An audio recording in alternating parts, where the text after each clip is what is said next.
వారి జీవన విధానం వారి పోరాట పడిమనం మనమందరం అలవర్చుకొని అది విద్యార్థులైనా రాజకీయ నాయకులైనా విరుద్ధ యువత అయినా అందరూ కూడా వారి స్ఫూర్తిని తీసుకొని ప్రతి సమస్య పట్ల దృఢ సంకల్పంతో ఏ మాట మాట్లాడి ఏ పని చేసినా ఒకసారి మనల్ని మనం ప్రశ్నించుకొని వారు నిజంగా స్ఫూర్తిని తీసుకొని పనిచేస్తే డెఫినెట్ గా తెలంగాణ రాష్ట్రం బంగారు తెలంగాణ అప్పుడైతే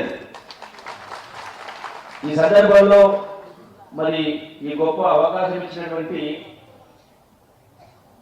మన అయ్యో అసలు మర్చిపోయారు సారీ మన శంకర్ భాయ్ వారి అసలు ఎందుకంటే ఆయన కూడా వీరోజు పోరాటం చేసిన చాలా సంవత్సరాల నుంచి ఆ యొక్క లక్ష్య సాధన కోసం పేదల పక్షం వహించి బడుగు బలహీన పక్షం వహించి ఒక 20-30 సంవత్సరాలు కష్టపడితే ఈనాడు ప్రజల సమస్య పరిష్కారం కోసం ఇలా ప్రతినిధిగా మనం మొదలుపెట్టడం జరిగింది.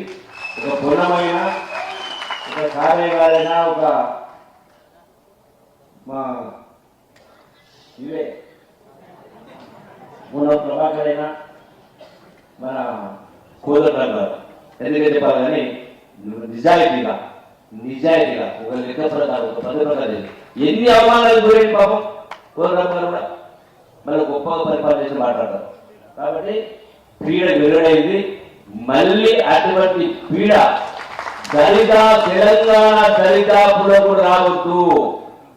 గొప్ప మాటలు మాట్లాడవచ్చు, గొప్ప స్పీచ్ చేయవచ్చు, నేను అంత అనర్గంగా మాట్లాడకపోవచ్చు, కానీ మనిషికి ఉన్నటువంటి గుణం గొప్ప గొప్ప పద్యాలు మాట్లాడండి, కవిత్వాలు చెప్పారు, అది కాదు కావాల్సింది, అది కూడా అవసరమే. కానీ నిజంగా చెప్పేదానికి చేసేదానికి కొంత ఉండాలి.